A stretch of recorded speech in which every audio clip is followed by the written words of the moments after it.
Es entonces que vamos a entender que todo cuadro depresivo establece un conflicto con lo real.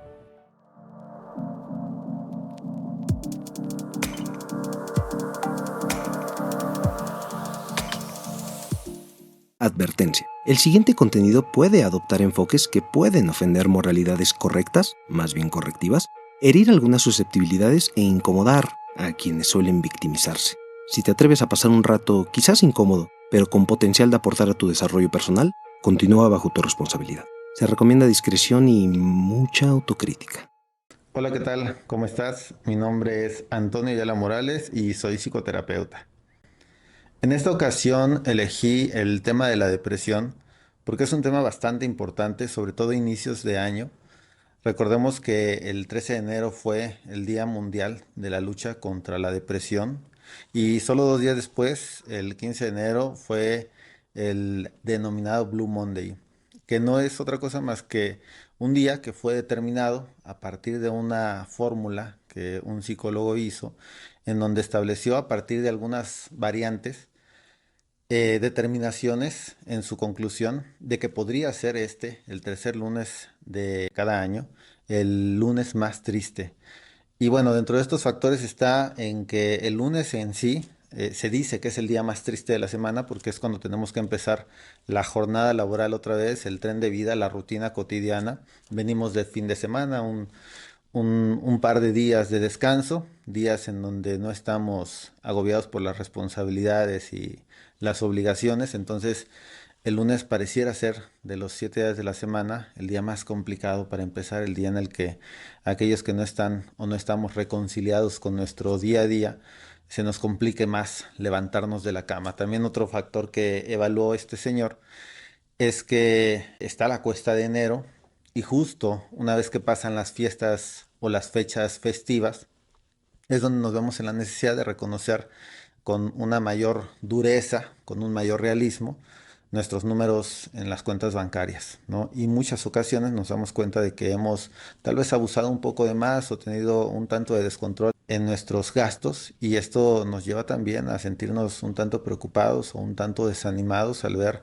nuestras cuentas con números rojos o no tan alegres como hubiésemos esperado. Y por otro lado, también se calcula que estamos en una etapa de invierno, aquí sobre todo, y también el invierno es algo que en esta parte del mundo, porque por ejemplo en Argentina es muy diferente esta realidad, pero todo lo que es Centroamérica hacia arriba, vamos a identificar que la etapa estacional también juega un factor importantísimo en nuestros metabolismos. La falta de sol, el frío, son factores ambientales que también van a afectar nuestro estado de ánimo. Así que el Blue Monday es una conclusión que surge a partir de matemáticas aplicadas a la psicología que determinan que podría ser el tercer lunes de cada año, el lunes más triste del año. Entonces, tomando esto en consideración, me pareció importante, me pareció relevante poder analizar o poner sobre la mesa un poco este tema de la depresión.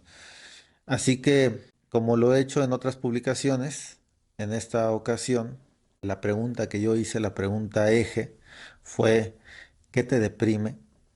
Y ustedes con sus respuestas le dieron cuerpo y forma a este cuarto capítulo de Psicología Incómoda para poder ponernos en diálogo y poder ahondar un poquito sobre este tema, que es un tema que afortunadamente cada vez es más retomado por psicólogos y no psicólogos para poder entender un fenómeno tan importante como lo es esta enfermedad comórbida, y se dice que es comórbida porque va acompañada de más factores de otras enfermedades, como puede ser la ansiedad, como puede ser la angustia, como puede ser la inapetencia, la falta de sueño también.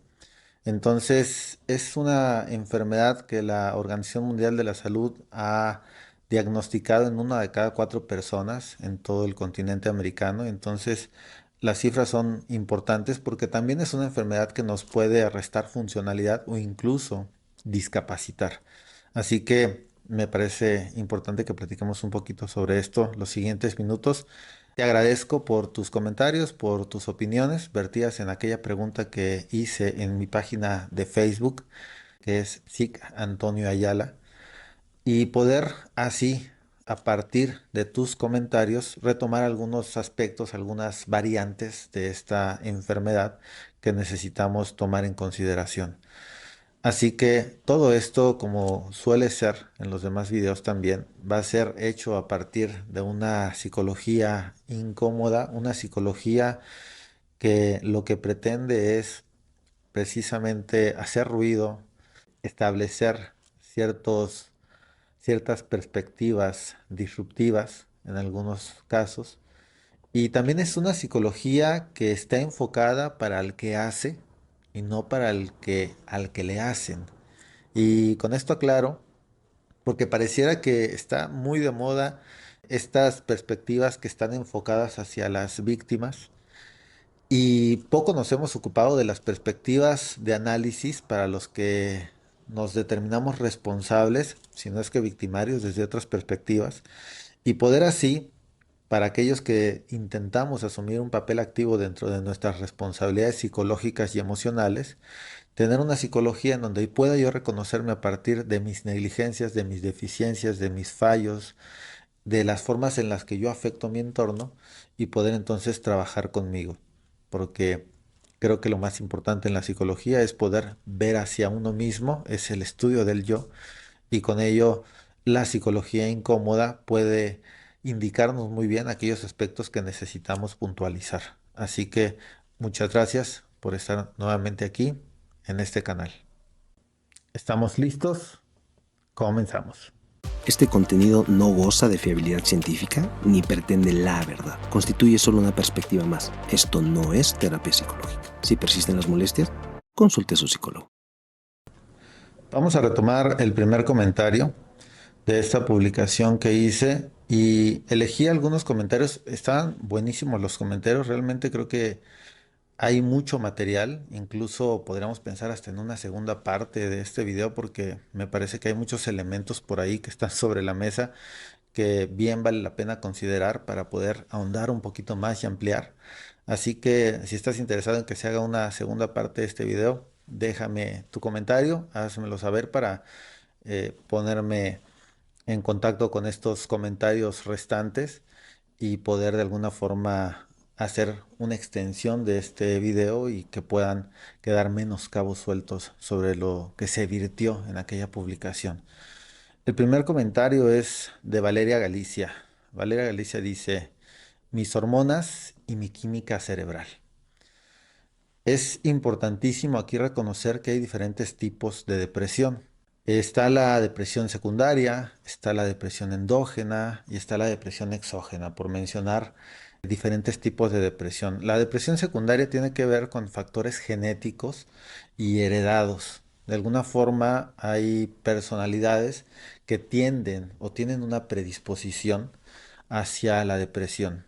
Y esto lo podemos analizar sobre todo observando un poquito nuestro árbol genealógico y también algunos patrones de nuestro contexto familiar en donde podemos determinar si hay una depresión genética, una depresión llamada de tipo secundaria, que podría estar también afectándonos en esto que podríamos entender también como la distimia, que es una forma de depresión que en ocasiones puede ser tan moderadas que es casi imperceptible como depresión y simplemente pareciera una especie de desánimo o de falta de voluntad.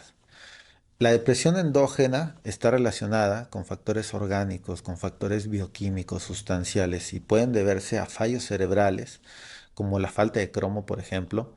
Puede deberse a una dieta mal balanceada, a jornadas en donde no estamos descansando de formas adecuadas y que todo esto va generando desequilibrios internos que de alguna forma también nos predisponen anímica y anémicamente.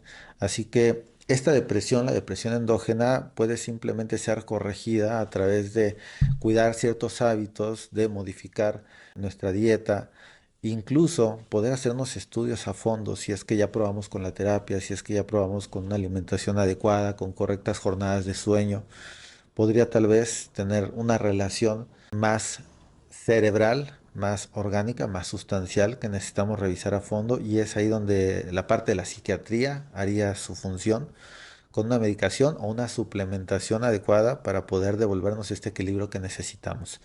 Y bueno, esta otra depresión, que es la exógena, es en la que nos vamos a enfocar. Esta depresión surge por procesos psicológicos no resueltos, porque las formas de interpretación o las formas de relación intrapersonal nos están llevando a dibujar ciertos cuadros anímicos complicados en donde simplemente estamos generándonos un constante estado de decaimiento nosotros mismos. Podríamos responsabilizar, si queremos, a la parte orgánica, podríamos responsabilizar también la parte sustancial, pero es importante aquí que seas honesto contigo mismo y recapacites si verdaderamente hay factores que están fuera de tus manos, que están empeorando tu estado de salud emocional, o simplemente has sido un tanto indolente, has sido irresponsable con la forma de regirte a ti mismo y siempre buscamos salidas fáciles y responsabilizar a los demás de aquello que no estamos resolviendo en nosotros. Así que este video va a ir enfocando sobre todo hacia las depresiones de tipo exógeno para poder trabajar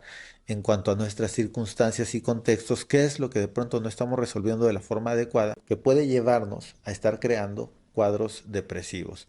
Así que vamos a hacernos responsables a través de el análisis de ciertas circunstancias que nos acontecen, como vamos a ir dando lectura a los demás comentarios y haciéndole frente de maneras valientes a esto que nos estamos admitiendo. Así que te agradezco mucho, Valeria Galicia, por poner sobre la mesa esta distinción de las formas de depresión a través de comentar que en tu caso has observado que son tus hormonas y tu química cerebral lo que te puede llevar a un cuadro de depresión. El segundo comentario que tomamos en consideración es el de Alej Carnicu. Alej dices, las consecuencias de salir de una relación narcisista.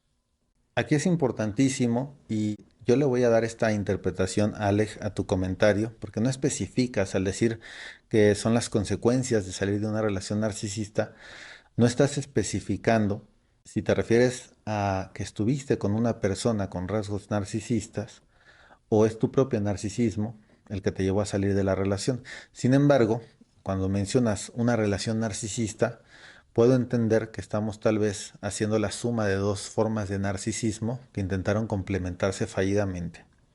Aquí algo importante también es dar cuenta que normalmente cuando aludimos a la expresión de que estuvimos en una relación narcisista, o peor aún, que estuvimos en una relación con un narcisista, lo hacemos desde un sentido de irresponsabilidad o de indolencia. De alguna forma no estamos asumiendo una responsabilidad y nos estamos victimizando porque no hemos hecho tal vez el proceso de reconciliación suficiente para asumir cuál fue nuestro papel dentro de la relación. Y sí, efectivamente, una depresión, en este caso, puede devenir de la falta de reconciliación de un vínculo que se vivió. Recordemos que dentro de la depresión hay toda una sintomatología que se ha presentado y que se ha determinado como una triada sintomática que nos lleva de alguna forma desde un principio de conmiseración, de autoconmiseración, hasta el cuadro abúlico o la amencia como tal. La abulia es lo que entendemos ya como la falta de voluntad o la pérdida de voluntad y la amencia ya es el desarrollo de una debilidad mental porque se ha complicado un cuadro depresivo que no se ha atendido. ¿Esto desde dónde comienza? Comienza eventualmente desde el no reconocimiento de nuestra responsabilidad. Si yo salgo de una relación y lo primero que hago es asumirme pasivamente como una víctima del otro y no estoy asumiendo cuál fue mi papel dentro de la relación, pareciera entonces que lo que el otro hizo fue abusar de mí, pasar por encima de mi integridad, y entonces no solamente no hubo una reciprocidad suficiente, sino que no fui amado en la medida que yo me entregué a la relación. Este suele ser un discurso muy común de los que salen de una relación y es algo con lo que yo trabajo muchísimo en terapia. Entonces, ¿por qué al terminar una relación podemos caer en un cuadro depresivo? Porque no estamos asumiendo responsabilidades, porque empiezo victimizándome sin reconocer lo que yo hice en la relación y entonces responsabilizo al otro de lo que me hizo sin reconocer cómo fui yo también una pieza importante para esta vinculación o este complemento malsano. Si yo empiezo con la autoconmiseración, es decir, si yo no reconozco mi papel y mi responsabilidad dentro de las dinámicas malsanas de relación, después esto me lleva a un estado de frustración. El estado de frustración es un estado de impotencia en donde me siento desempoderado ante lo que viví porque lo que funcionó dentro de la relación de maneras malsanas o lo que no funcionó dentro de la relación no estaba en mis manos. Si yo determino que el culpable era el otro, que el responsable era el otro, ahí yo no puedo hacer nada. Entonces paso de victimizarme a sentirme frustrado e impotente dentro de la relación. Después de este estado de frustración, caigo en un estado obsesivo en donde estoy constantemente retroalimentando estas ideas y llevándome a estados insatisfactorios en donde estoy reafirmando que efectivamente yo no podía hacer nada porque la relación cambiara, porque lo que estaba esperando es que el otro cambiara y no en sí verme como un agente participativo dentro de estas dinámicas que no estaban funcionando.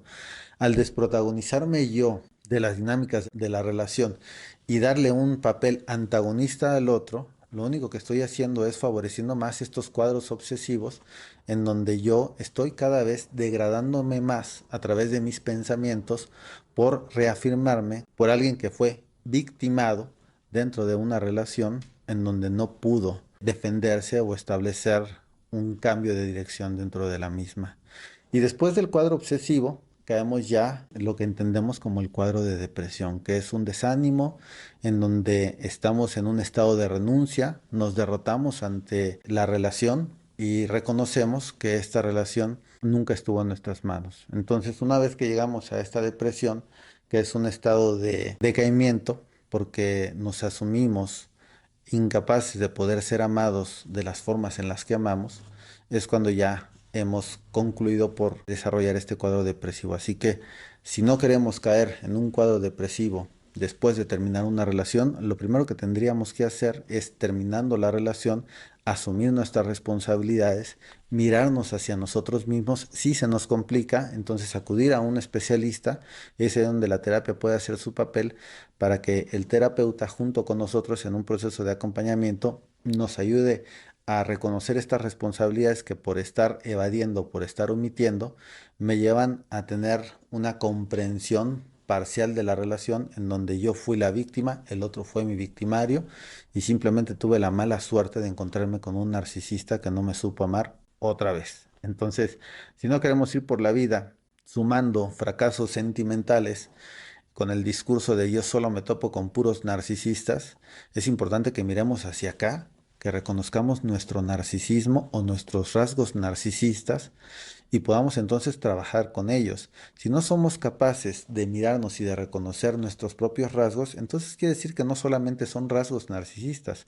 Tal vez estamos hablando ya de un narcisismo primario en donde somos incapaces de reconocer nuestros fallos, donde somos egosintónicos, como el nombre lo dice, vamos en sintonía de nuestro propio ego, validándonos por encima de los demás y creyendo que son los demás los que se han equivocado, que son los demás los que están cometiendo los errores dentro de las relaciones en las que nosotros participamos y nosotros todo lo hemos hecho bien, en ningún momento hemos fallado y el único problema que hemos enfrentado es el de no elegir bien a nuestra pareja. Así que es más fácil decir el otro me hizo que decir yo me hice a través del otro o yo también le hice al otro y contribuí a una dinámica de relación que nos llevó a concluir un vínculo por no tener las responsabilidades suficientes. Por eso, Alex Garnicu, te agradezco mucho que pongas sobre la mesa que las consecuencias de salir de una relación con grados narcisistas nos puede llevar mucho, nos puede llevar fácilmente al camino de la depresión porque no estamos reconociendo lo que hicimos, porque no estamos asumiendo responsabilidades y de alguna forma el deprimido es alguien que se siente derrotado moral y emocionalmente por sí mismo, porque no encuentra un punto de equilibrio, no encuentra la honestidad que necesita para poder reconciliarse consigo mismo y con el otro. Gracias, Alejandro. El siguiente comentario es el de Lucelena Verdín, psicóloga, y dices, el no tener tiempo para hacer todo lo que quisiera, sentirme estancada laboralmente. Es cierto, Luz Elena, creo que esto es algo cada vez más común en todos nosotros. Nos hemos convertido en lo que Byung-Chul Han llama el sujeto de rendimiento, una persona que es la ópera prima del capitalismo porque ha dejado de tener un explotador y se ha convertido en su propio explotador. Es decir, esta forma en la que nos negreamos, la forma en la que nos tiranizamos a nosotros mismos, es lo que ha alimentado hoy en día el exceso de consumo, lo que ha terminado por desarrollar esto que este autor llama el sujeto de rendimiento, que no es otra cosa más que una persona que está obsesionada con su propio proceso de autorrealización. Se ha convertido en su principal objeto de explotación y se ha deshumanizado en el trato consigo mismo.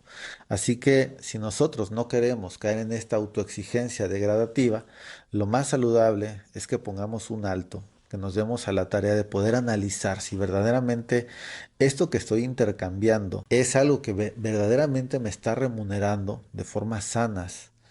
Lacan dice, no existe el progreso.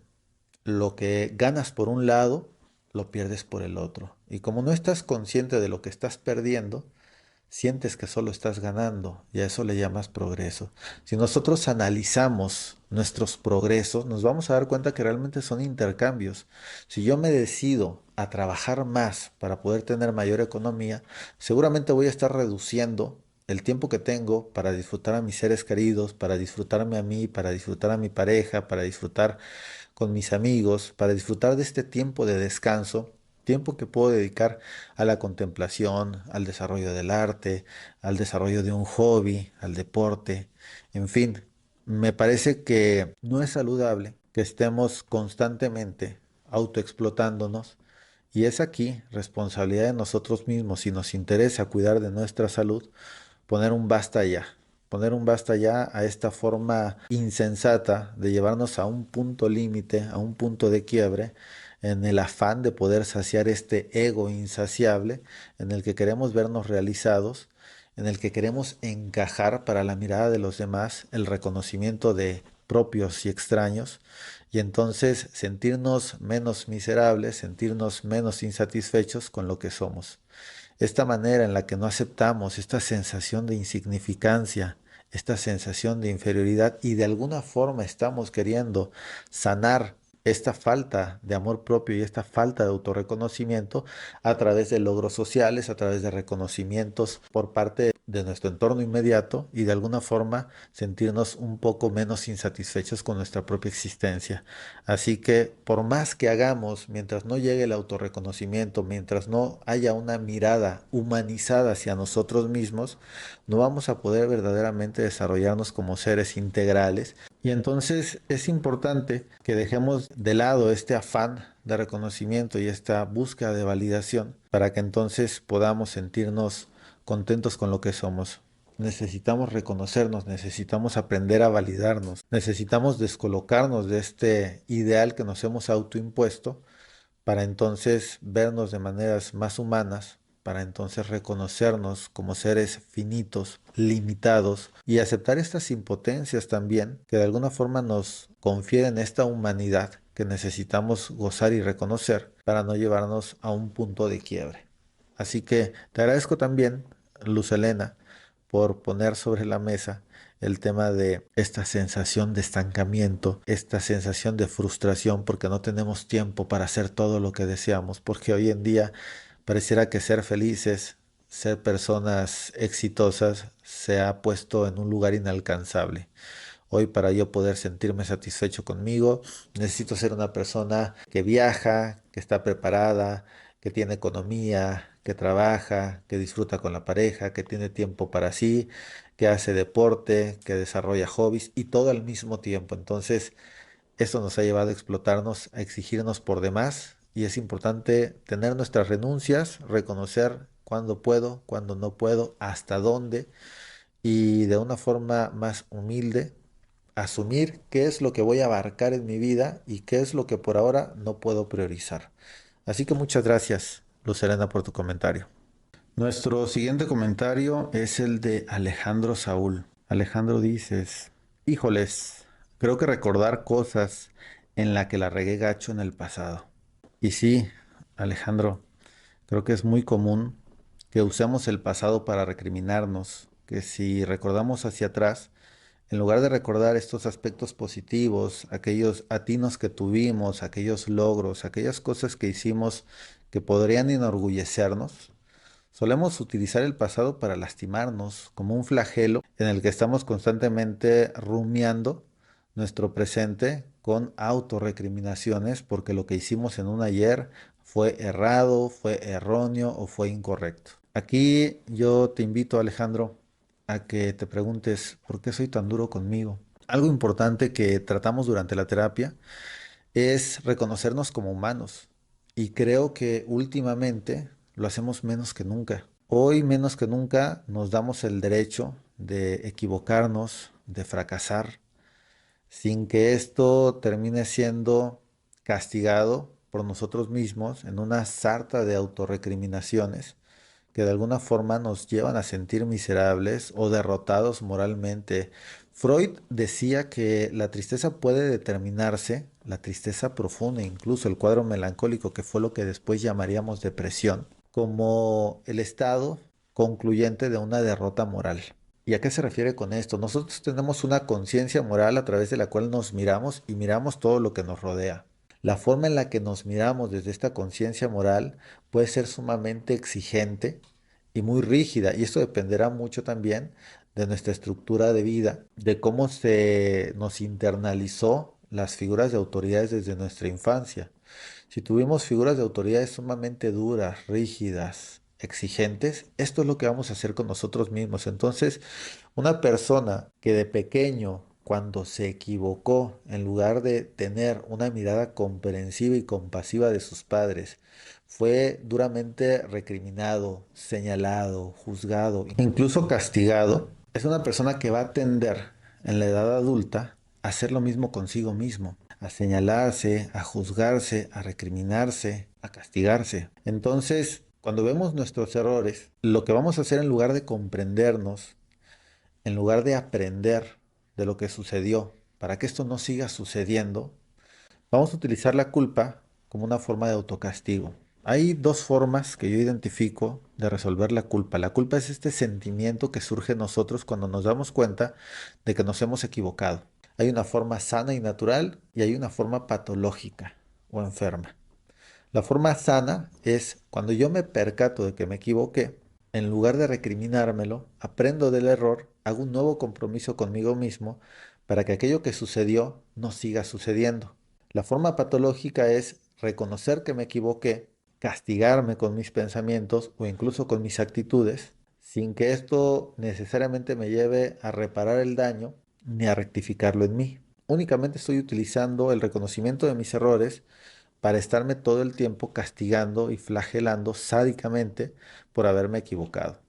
Entonces, aquí el problema no es que te equivocaste en el pasado, Alejandro, dices, recordar esas cosas en las que la regué. Pues no, no es el reconocer aquellas cosas en las que la regaste. Lo que te puede llevar a un cuadro depresivo es no perdonarte cuando recuerdas que la regaste en el pasado.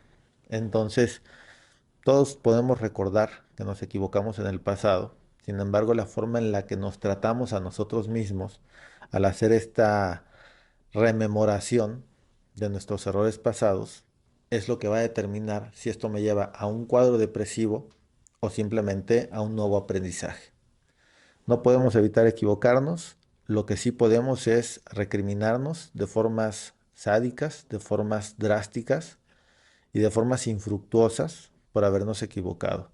Así que yo les recomiendo que cuando se percaten de estos errores que han vivido en el pasado, en lugar de estarse castigando con ellos hasta llevarse a un estado de derrota en el que se sienten fracasados por haberse equivocado, se comprendan, se den palabras de ánimo, dialoguen con ustedes mismos de formas comprensivas, compasivas y se propongan nuevas formas de hacer las cosas para que eso que sucedió sirva como aquella materia prima que vamos a utilizar para construir nuestros aciertos en el futuro. Así que te agradezco mucho, Alejandro Saúl, por poner también la consideración de la culpa sobre nuestro pasado como un elemento importante que puede llevarnos a cuadros depresivos. Estos cuadros podemos evitarlos. Nuestro siguiente comentario es el de Joe Panther Y dices, el tiempo perdido de mi vida y todo por mi culpa y por mi grande culpa.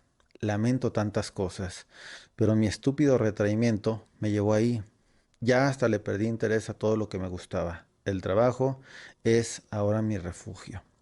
Es importante, Joe, aquí mencionar que las expectativas que vamos depositando sobre nosotros mismos son el principal motivo por el cual podemos sentirnos molestos, decepcionados y frustrados con lo que somos o con lo que hacemos. Me parece que si nosotros no ponemos un alto y no paramos a estas formas de autocastigo psicológico que nos estamos generando porque no estamos cumpliendo con nuestras propias expectativas, esto nos puede llevar en un devenir continuo de pensamientos rumiantes, autoflagelantes, que van menoscabando nuestra estabilidad emocional, que van degradando nuestras emociones y nos pueden llevar a un punto en el que nos sintamos sumamente derrotados ante nosotros mismos, en esta forma de derrota, quedarnos completamente paralizados.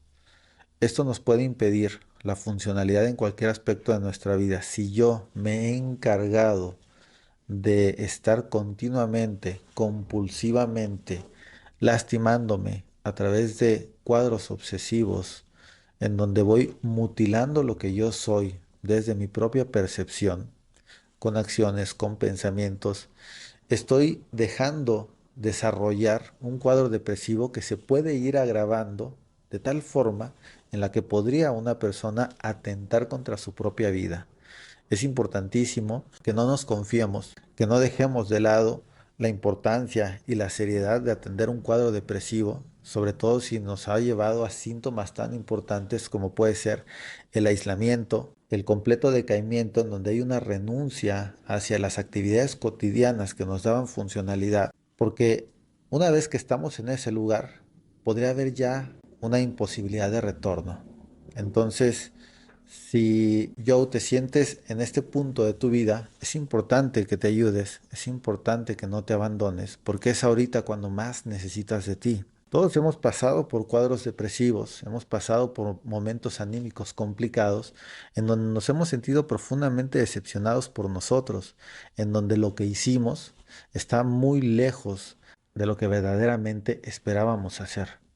Entonces, es importante que en este autoanálisis, en esta autodistancia, en donde nos estamos viendo ya discapacitados ante ciertas necesidades que necesitamos cubrir, como trabajar, como comer sanamente, como poder dormir, como sociabilizar. Hagamos algo al respecto. Y creo que es importante entender que en este cuadro depresivo que ha llegado a un punto grave, hay que tomar cartas en el asunto, hay que llevarnos hacia la terapia y poder, a través de un proceso psicoterapéutico, ampliar nuestras perspectivas de poder solucionar esto que se ha venido acrecentando, que se ha venido agravando, ya sea a través de la misma psicoterapia o incluso, si es necesario, del apoyo psiquiátrico. Eso ya se determinará en el análisis. Pero Joe, lamento leerte de esta forma. Te agradezco mucho tu comentario y yo te invito a que no te abandones en este momento, a que te trates como lo más valioso y lo más importante que hay en tu vida y que no nos permitamos llegar hasta este punto para hacer algo al respecto. Muchísimas gracias por tu comentario, Joe. El siguiente comentario es el de Ale Dara y dices, mis expectativas. Es cierto, Ale, todas, todas nuestras depresiones devienen del fracaso de una o más expectativas.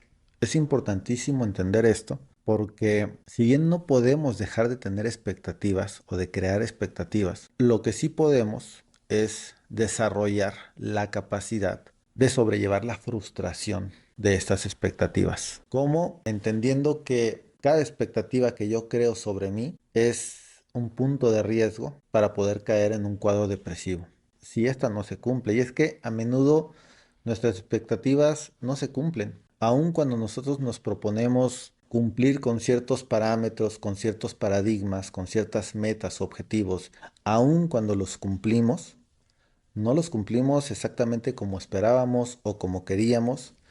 Y muchas veces, dependiendo del grado de neurosis, cuanto más neuróticos, más frustración ante una expectativa que no se cumple cabalmente como esperábamos que se cumpliera. Entonces, no podría pedir que dejemos de crear expectativas, eso es imposible.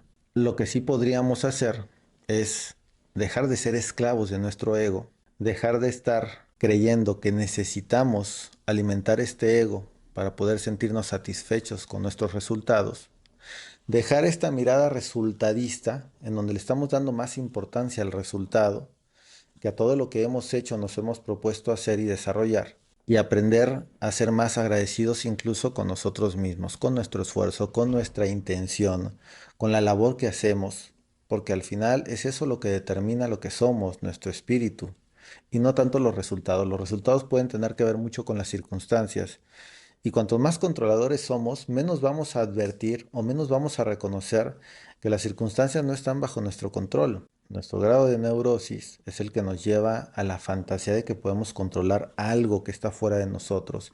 Y ese es un parámetro que yo establezco en mis terapias para poder determinar o poder comprender el grado de neurosis que tiene un paciente. Y les pregunto, fuera de ti, ¿qué tantas cosas controlas? Si la persona me dice muchas cosas, tiene un grado de neurosis muy alto. Si la persona me dice no controlo nada, tiene un grado de neurosis sumamente bajo.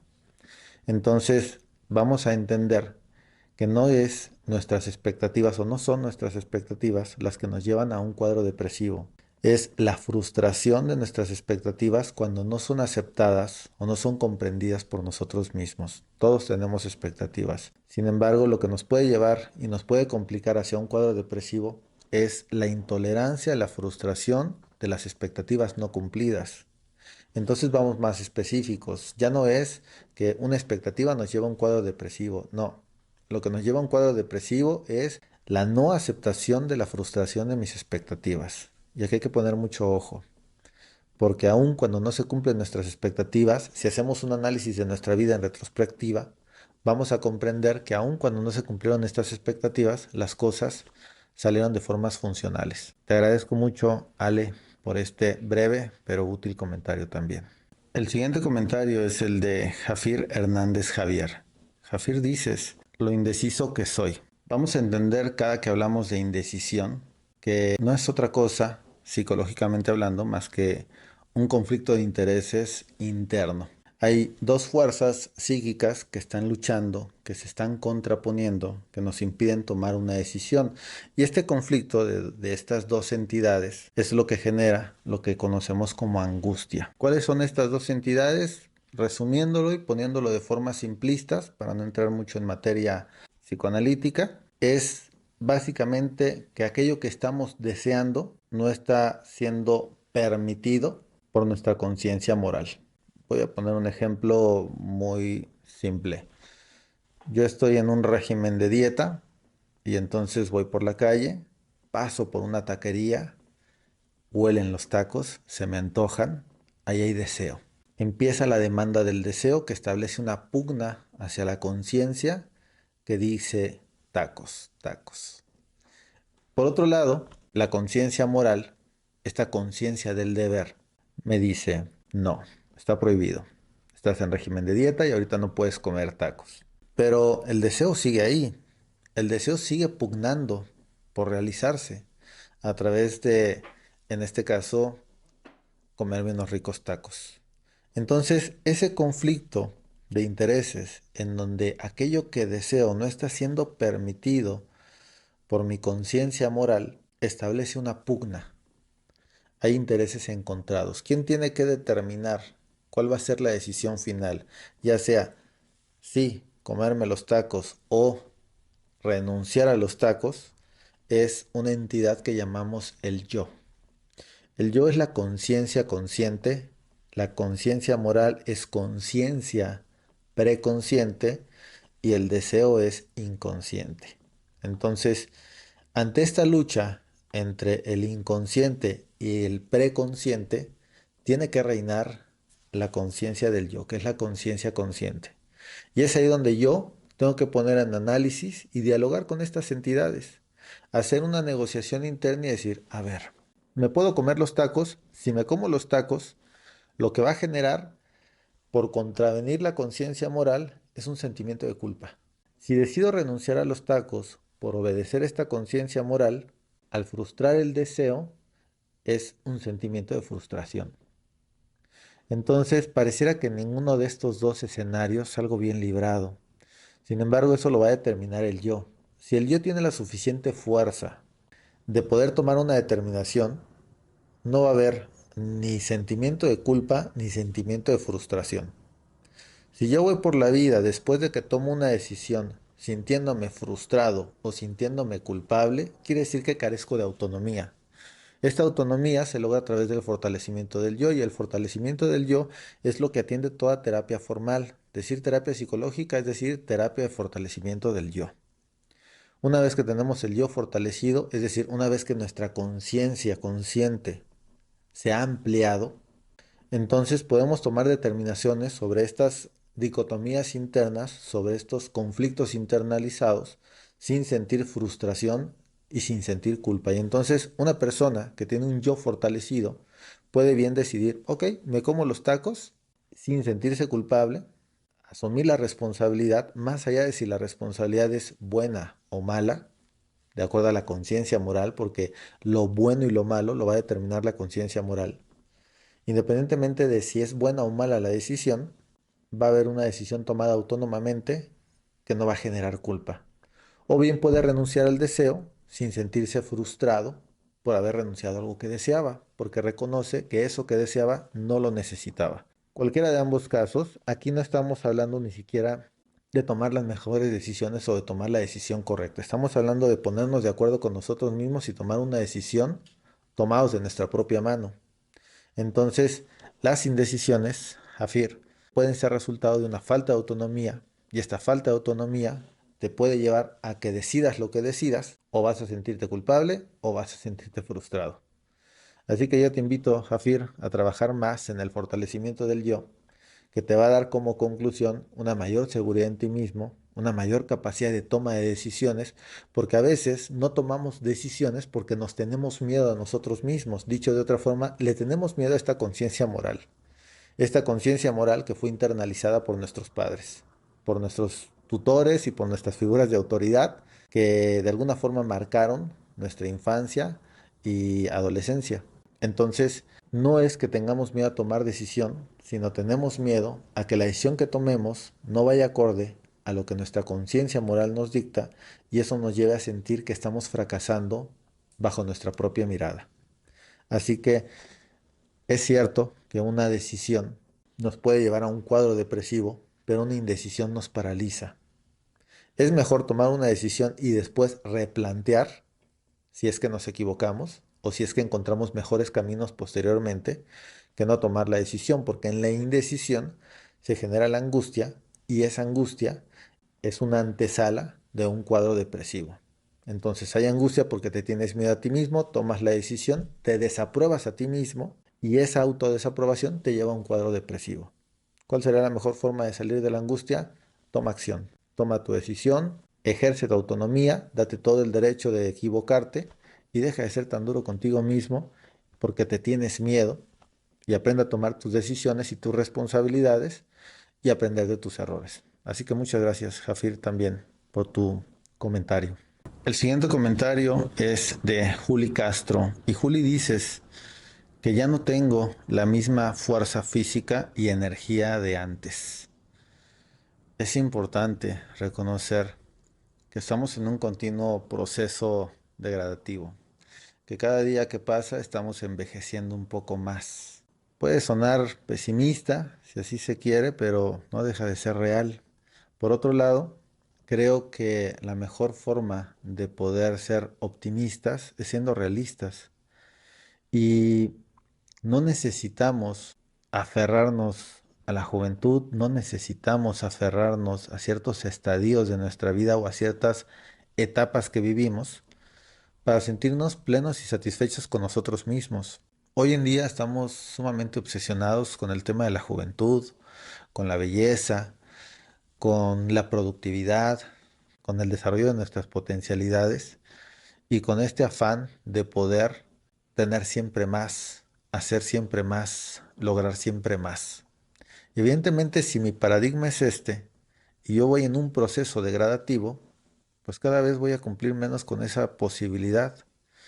Y es completamente normal que bajo esta propia filosofía nos vamos a sentir cada día más frustrados y más decepcionados de nosotros mismos por no poder hoy en día lo que en un ayer podíamos. Si por ejemplo, hoy yo juego fútbol y hoy yo tengo 40 años, no puedo pretender correr, tener la misma energía, tener la misma fuerza que tenía cuando tenía tal vez 20 años, 25 años. Sin embargo, eso no significa que no pueda disfrutar del deporte como lo hacía antes. Incluso puedo disfrutarlo más. Y eso va a depender mucho del grado de aceptación que tengamos de nuestras propias capacidades. Lo que pasa es que instalados en el ego, en este afán de comparación y de competición, siempre vamos a estar compitiendo con los demás o tal vez incluso con nosotros mismos. Si nosotros dejamos de competir, si nosotros dejamos de compararnos, va a ser mucho más sencillo sentirnos satisfechos con lo que somos. Entonces, vamos a poder lograr de alguna forma esta satisfacción con la forma en la que vamos cambiando al paso del tiempo y con las formas también en las que se van modificando nuestras capacidades y nuestras potencialidades. Así que, Juli, necesitamos dejar de ser esclavos de nuestro ego, necesitamos dejar de ser esclavos de esta búsqueda continua y constante del rendimiento, de esta sensación de insuficiencia que nos lleva a exigirnos siempre más. Y con esto tener una mirada más amable, más comprensiva, más humana hacia nosotros mismos, en donde podamos estar satisfechos con las formas en las que vamos envejeciendo, con las formas en las que vamos cambiando, con las cualidades que vamos perdiendo o con aquellas debilidades que vamos adquiriendo, vamos sumando al paso del tiempo por nuestra vida. Envejecer con dignidad, envejecer con amor y con aceptación puede ser la mejor forma de dejar de lado estos cuadros depresivos cada que me doy cuenta de que he perdido habilidades, capacidades, potencialidades y empezar a ajustarnos a una vida que se adecue mejor a lo que somos y a lo que podemos ofrecer y darle a esta vida. Entonces, sí es importante que dejemos de lado esta búsqueda continua de poder ofrecer más de lo que ofrecemos hoy o de lo que ofrecimos en algún momento de nuestra vida. Por eso te agradezco mucho, Juli, porque evidentemente, aunque ya no tengas la misma fuerza física ni la energía de antes, estoy seguro que hay otras facultades que sí has desarrollado, que hoy en día pueden ponerte en ventaja ante la vida en relación a aquellas capacidades que tenías en un ayer. Es cierto, yo también, hoy no tengo la misma fuerza física de antes, no tengo la energía de antes, pero hoy comprendo mejor muchas cosas, hoy puedo contemplar con mayor tranquilidad, con mayor profundidad, hoy puedo disfrutar y gozar de formas más sublimes, más profundas todos los acontecimientos que vivo y hoy puedo entender la vida con una perspectiva diferente o con otras tantas perspectivas que en un ayer no tenía. En un ayer tal vez tenía más energía, tenía más fuerza, pero tal vez de poco me servía si no sabía emplearlas de formas inteligentes, de formas adecuadas. Y hoy, aunque he perdido energía y fuerza, he ganado concentración, análisis, perspicacia, sabiduría, experiencia, conocimientos y todo eso me posibilita disfrutar de mejores formas la vida, de formas distintas. Y es que vamos a entender que a lo largo de nuestra vida no vamos a ser siempre los mismos. Entonces el ir adecuándonos y el ir aceptando cada uno de estos que vamos siendo a lo largo de nuestra propia vida es reconciliarnos con nuestra vida, es reencontrarnos con nosotros mismos y es disfrutarnos de formas diferentes. Te agradezco mucho, Juli, por tu comentario. Nuestro siguiente comentario es de Victoria Martínez Rubalcaba. Victoria dices, el que a mi mamá no me demuestra cariño y a mi hermano sí. Esta sensación de insignificancia por la autocomparación constante con otros y la forma en la que nos humillamos frente a los demás nos puede llevar definitivamente a un cuadro depresivo. Y es cierto, es algo que solemos hacer y aquellos que tuvimos o tenemos hermanos, inevitablemente en nuestros periodos de infancia Caímos en algún momento en rivalizar y en competir con nuestros hermanos por el amor de nuestra madre o de nuestro padre. Definitivamente esto obedece a etapas infantiles. Y si hoy en la edad adulta sigo compitiendo por el amor, ya sea en reconocimiento o ya sea en validación o en aceptación por parte de nuestros padres, padre o madre, quiere decir que estamos todavía instalados en etapas infantiles que no hemos logrado superar. Así que yo te invito, Victoria, a que trabajes con tu personalidad y que logres al fin desencajarte de ese afán, de esa búsqueda continua del cariño de tu madre y que logres aceptar el amor de tu madre de las formas en las que ella te lo da y que no te frustres, que no te compares con tu hermano porque él está siendo amado de una forma diferente a la que tú concibes. Aceptar que aunque ame a tu hermano, esto a ti no te degrada, no te resta. Comprender que el amor que tu madre le demuestra o le manifiesta a tu hermano no atenta contra tu integridad y que dentro de tus pretensiones adultas no tendría por qué estar hoy en día el amor de tu madre, sino el amor propio, es una forma también de crecer y de madurar. Vamos a entender que muchos de nuestros cuadros depresivos están relacionados con formas infantiles de percibir el mundo, nuestro entorno o las circunstancias que estamos viviendo. Y si no maduramos, si no nos reconocemos como personas activas dentro del amor propio a través de los demás, mientras no desarrollemos una actitud protagonista y nos impliquemos de forma responsables en nuestros vínculos afectivos, reconociendo que aquel que ama es el que gana más, y sigamos en esta postura pasiva, esperando el amor de los demás, vamos a seguir cayendo en constantes frustraciones afectivas, vamos a seguir desarrollando cuadros depresivos, porque este mundo no nos ama como queremos, no nos reconoce como esperamos, no nos da lo que creemos que merecemos. Esta postura es una postura pasiva e infantil que deviene de un ego que no maduró y que de pronto nos lleva a continuamente sentirnos fracasados como seres dignos de amor. Entonces, en la medida que logramos desencajarnos de estas prioridades, de estos anhelos infantiles, podremos evitar este tipo de depresiones que mencionas, Victoria. Estas depresiones que devienen de una carencia afectiva por una percepción empobrecida del amor que me dan los demás. Te agradezco, Victoria, por tu comentario. El siguiente comentario es de Flaquita GL. El que mi sobrino ya no esté con nosotros apenas hará un mes de fallecido. Flaquita, lamento mucho tu pérdida. Vamos a comprender que las pérdidas constituyen un golpe a nuestra realidad.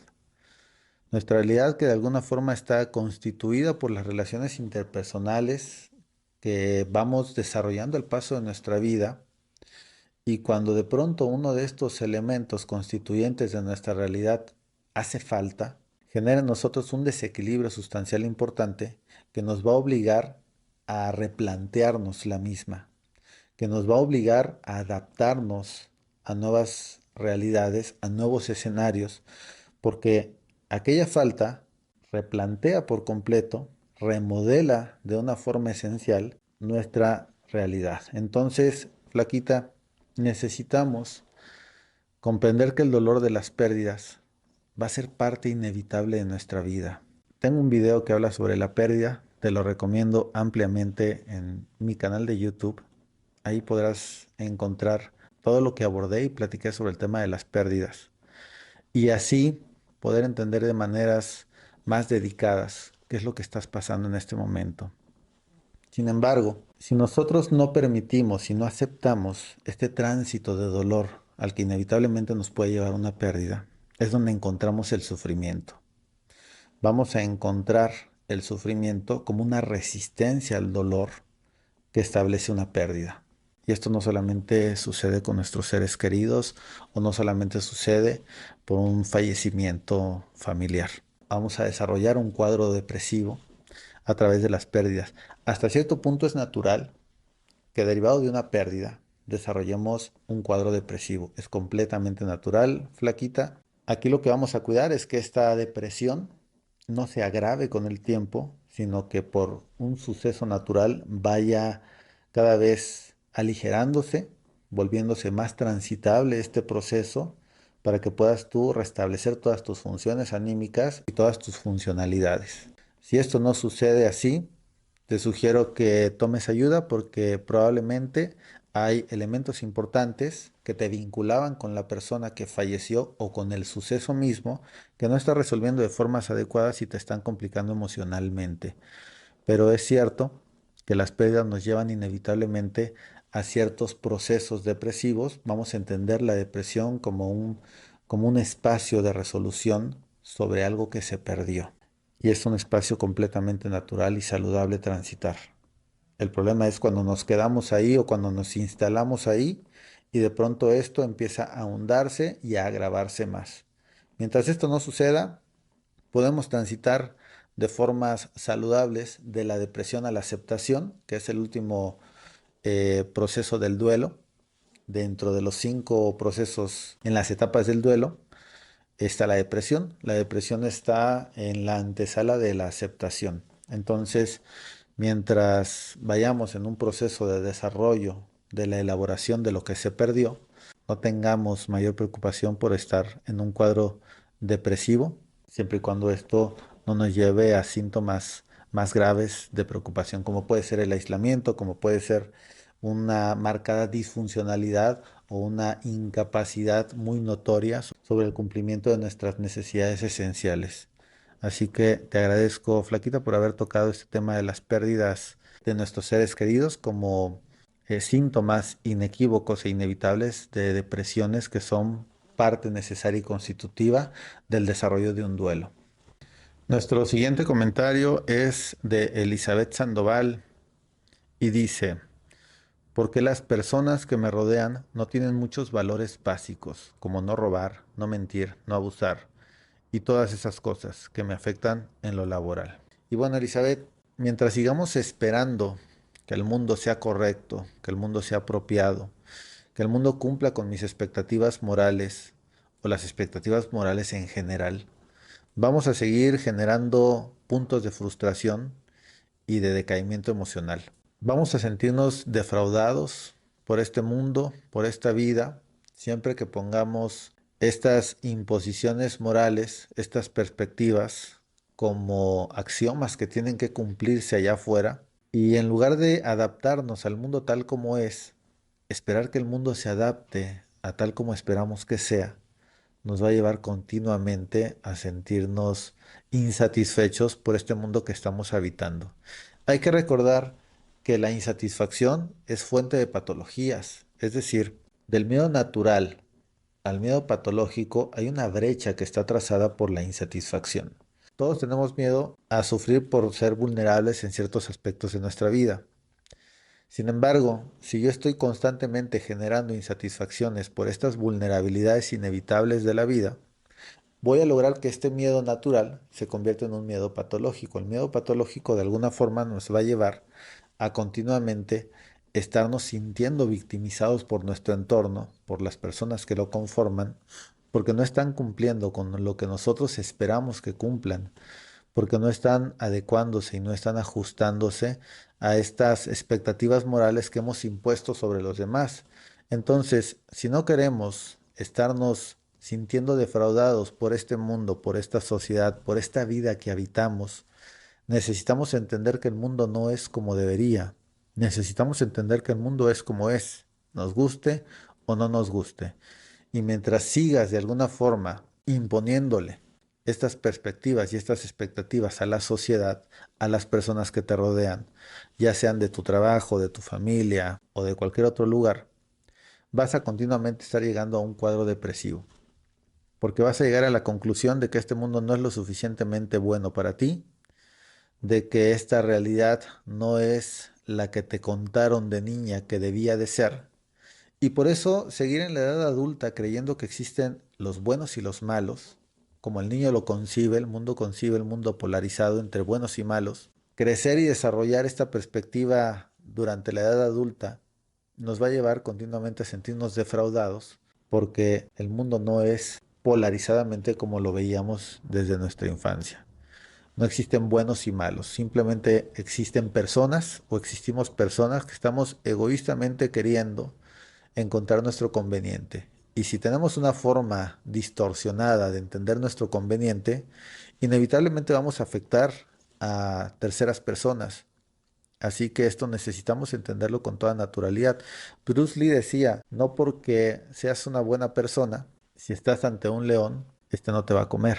Y es cierto, vamos a entender entonces que la naturaleza, la vida, lo real como tal, no entiende de estos dilemas morales. Así que vamos a procurar adaptarnos al mundo en lugar de esperar que el mundo se adapte a nosotros. Parte de lo que decimos en la terapia, Lacan decía, cuando una persona llega a terapia quejándose del mundo porque cree que el mundo no funciona bien, no marcha bien. Lo que entendemos en la terapia es que no es el mundo de afuera el que nos agobia, sino es el mal funcionamiento de este mundo interno el que nos agobia. No quiero decir que el mundo de afuera funcione bien o adecuadamente, simplemente que el mundo de afuera es aquel que está fuera de mi control. El único mundo que puedo yo modificar, mejorar y habitar de formas más realistas, más honestas, es el mundo interno. Y mientras yo no ponga orden en este mundo interno, no voy a poder sentirme más satisfecho en la realidad que habito. La realidad que habito es esta construcción psicológica que yo elaboro a partir de lo real. El problema nunca estuvo en lo real, sino en la realidad que yo constituyo a partir de lo real. Entonces, si yo quiero de alguna forma sentirme más satisfecho con mi realidad, necesito comprender que las interpretaciones que estoy haciendo tal vez no son las más adecuadas, que la forma en la que yo impongo una superioridad moral ante los demás, la manera en la que yo me dedico a juzgar y señalar a los demás, es lo que está creando una realidad hostil, una realidad llena de vulnerabilidades que no voy a querer habitar. Entonces, Elizabeth, dejemos de esperar que el mundo sea correcto, aprendamos a habitar el mundo tal como es, tomemos nuestras precauciones, seamos realistas con lo que estamos viviendo y aprendamos a sobreponernos a esta continua forma de ser interpelados por los demás y aprender a habitar las relaciones interpersonales de formas más objetivas, menos idealizadas, menos romantizadas, más realistas y por ello dejar de estar construyendo cuadros depresivos porque este mundo no es lo que yo esperaba o lo que me dijeron que debería de ser. Nuestro último comentario es el de Jason Sandoval. Jason dices, pensar que toda mi vida solo sea una ilusión creada por mi cerebro. El darnos cuenta, Jason, de que nuestra realidad no es real, puede ser un golpe fuerte a nuestro ego. Prácticamente es uno de los paradigmas que vinieron a revolucionar en la modernidad la comprensión a la que nos llevó Sigmund Freud de que lo que nos gobierna realmente no es nuestra conciencia, sino es lo que él llamó o determinó el inconsciente. Comprender que la forma en la que estructuramos nuestra realidad, la realidad que habitamos, que es esta, ni siquiera ha sido intencionada conscientemente, sino ha sido una suma de procesos inconscientes, procesos cognitivos, racionales, que de alguna forma han instituido ciertas imágenes y conceptos dentro de nosotros con los cuales nos relacionamos a diario. Entender que eso es lo que constituye la realidad en la que habitamos y no aquello que está fuera de nosotros, puede ser difícil de entender y de aceptar cuando hemos vivido responsabilizando a nuestro entorno de lo que sentimos, de lo que pensamos, de lo que vivimos. Entonces, si yo comprendo que lo que hay fuera de mí es un conjunto de estímulos que van a ser procesados, interpretados por mí de formas conscientes e inconscientes, mayormente inconscientemente, ¿y qué es eso lo que voy a llamar realidad? Puede ayudarnos también como un principio de resolución de la neurosis, entendiendo que la neurosis es esta construcción subjetiva que nosotros hacemos a partir de nuestras experiencias personales, de nuestra cultura, de nuestros procesos subjetivos que datan desde la infancia y atraviesan toda nuestra existencia, y que es a partir de estas informaciones que nosotros hacemos interpretaciones muy personales, esto que llamamos significaciones, y estas significaciones son las que nos llevan a sufrir, a gozar, a reír, a llorar, incluso a deprimirnos también. Entonces, sería un principio de realidad bastante importante que nos ayudaría a no deprimirnos.